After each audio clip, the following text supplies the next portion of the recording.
Good morning. Welcome to TARDIS Spider. Today, a Carnival of Monsters, one of the best Pertwee stories. And if you enjoy this video, please like and subscribe. And now, a Carnival of Monsters. Carnival of Monsters is one of the best Pertwee stories.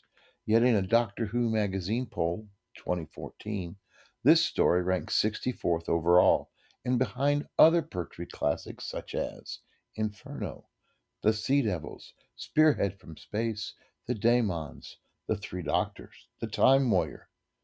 But it would be much higher if I was to make such a ranking. But it is respected enough that it was the choice for the Pertwee era in the Five Faces of the Doctor. Let us take a look at Season 10. Carnival of Monsters is the only story of this season that is not an event. The season opens with the reunion story, The Three Doctors, and closes with a favorite companion leaving, in the Green Death, with Frontier in Space and Planet of the Daleks being a mega-villain doubleheader, The Master and the Daleks, leaving us with this self-contained tale. The Pertwee era is extremely short on self-contained stories. Only four come quickly to mind: Ambassadors of Death, Inferno, The Mutants, and this story. Carnival of Monsters is the only Pertwee story to pursue a small scale. For the most part, only a handful of people are ever at risk. The bulk of the story has an old carny arguing with bureaucrats, while the Doctor and Joe run around inside of a television.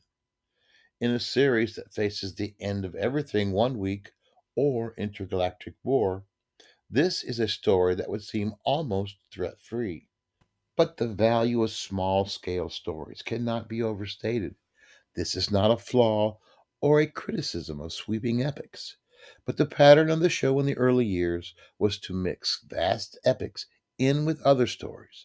The Aztecs and the Censorites are not stories about planet or universe threatening menaces.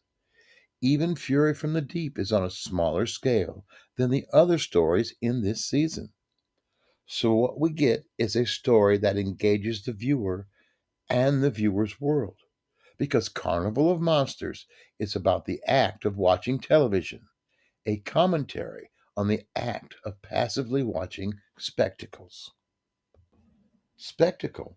Think of Joe Grant responding in horror to the idea that anyone would be so cruel as to want to watch them being pursued as the dinner of a beast, while Vorg gives a casual line on how the purpose of this entertainment is to just amuse. Speaking of Vorg, there is a realness to this secondary character. Vorg is penniless, just trying to keep his head above water. He doesn't know what he will do next. He doesn't even know what he is doing, quite literally. We will find out later that he has lost the manual for the miniscope. His major opponents are not the monsters, but stubborn bureaucrats. In other words, he is the working class man who somehow becomes a hero. So, who could bring all of this together? A small scale crisis with a more colorful than life character, classism, monsters, a first trip for a restored TARDIS. Robert Holmes, of course.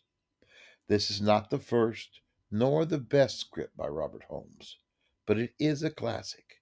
From this story forward, the influence of Robert Holmes as a writer slash script editor cannot be overlooked. So enjoy this story or anything from Robert Holmes in Doctor Who. So enjoy your journey through time and space, and good night.